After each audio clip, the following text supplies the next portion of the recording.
Have you ever been to Salem, Massachusetts? Not the gift shops, not the witch museums with plastic cauldrons and tourist photo ops. The real Salem. The part they don't put on postcards. Gallows Hill. It's just a hill. Grass, trees, rocks. Nothing special to look at. But the air is different there. Heavier, colder. Even in July, you feel it in your bones. Like something happened here that the land itself refuses to forget. In 1692, something did happen here. Something that still doesn't make sense 300 years later. 20 people were executed for witchcraft. 19 hanged on Gallows Hill. One man pressed to death with stones because he refused to enter a plea.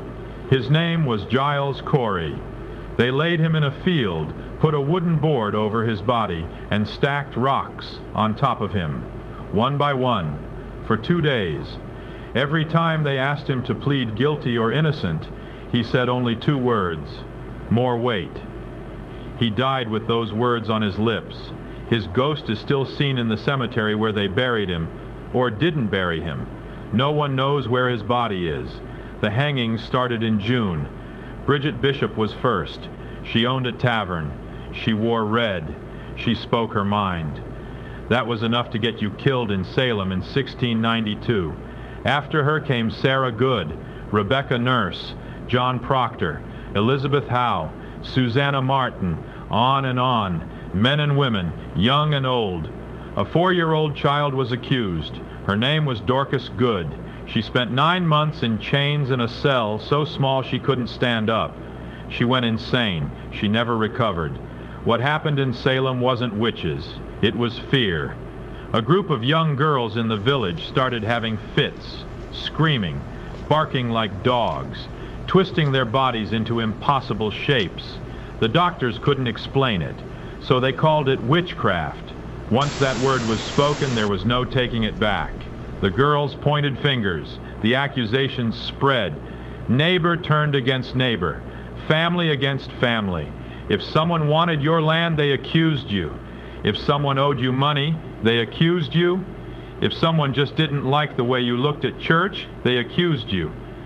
By the time it was over 200 people had been arrested. 20 were dead.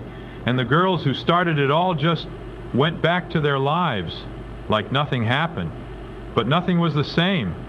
The town broke itself, and the dead didn't leave. People who live near Gallows Hill today report strange things. Shadows that move against the light. Cold spots in rooms that have no drafts. A feeling of being watched from the trees. Some say they've seen figures standing on the hill at dawn. Women in old dresses. Men with ropes around their necks. They don't move. They don't speak. They just stand there facing the town that killed them. Then the sun rises fully, and they're gone. The Salem Witch Trials Memorial is downtown, a quiet stone courtyard with benches. Each bench has a name carved into it. The accused, the executed. People leave flowers, notes, small tokens, but the real memorial isn't there. It's Gallows Hill itself. No marker, no plaque.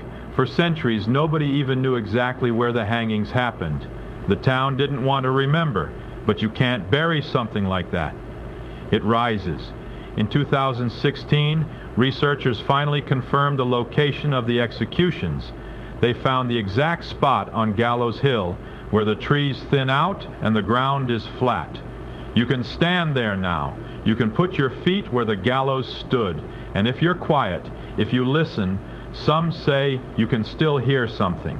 Wind through the branches that sounds almost like voices, almost like names, almost like someone saying, "I am innocent," over and over for 300 years. There's a woman who works at the memorial. She's been there for decades. She said every October when the anniversary comes, the energy changes. Visitors cry for no reason. Cameras stop working. Children ask who the lady in the old dress is standing by the wall. There is no lady in an old dress. You can't live in Salem and not believe in something, she said. Too many people have seen too much. These weren't witches. They were people, mothers, fathers, farmers, shopkeepers, and they died screaming while their neighbors watched. That kind of pain doesn't just disappear. Gallows Hill is still there. You can visit. You can stand at the top and look out over Salem. The view is beautiful. The ocean in the distance, the old houses, the church steeples. It looks peaceful, but stay until dusk, when the tourists leave, when the street's empty, when the wind picks up and the temperature drops and you suddenly feel very, very alone.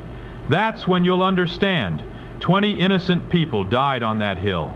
Their bodies were thrown into shallow graves. Their names were dragged through the mud. Their families were destroyed.